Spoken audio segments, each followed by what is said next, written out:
Chicken কুচি কুচি করে কেটে, দই আদা রসুন পেঁয়াজ দে বেটে, হলুদ মরিচ জিরা ধনে গুঁড়া, সোয়া সস এটা সস গরম মশলার গুঁড়া, মাখো মাখো মেখে রাখো, 20 মিনিট মেখে রাখো, তারপর গরম তেলে ভাজো সোনালী বর্ণের চিকেন ভাজা।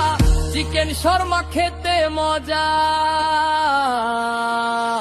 আটার সাথে লবণ দাও, ইস্টার চিনি মিশাও, গুঁড়া দুধ আর তেল ঢেলে একটা ডিমও দাও হেসে। আটার সাথে লবণ দাও, ইস্টার চিনি মিশাও, গুঁড়া দুধ আর তেল ঢেলে একটা ডিমও দাও হেসে।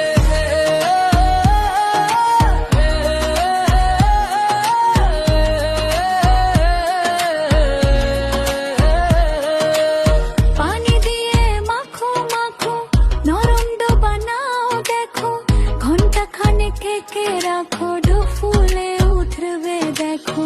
ডো দিয়ে রুটি বানাও, প্যানে ছেঁকে নাও, গরম গরম রুটির উপর শর্মার সস দাও, শসা টমেটো লেটুস পাতা দাও, তাতে চিকেন ভাজা, রোল করো ফয়েল পেপার দিয়ে, চিকেন শর্মা খাও টমেটো সস দিয়ে, উপরে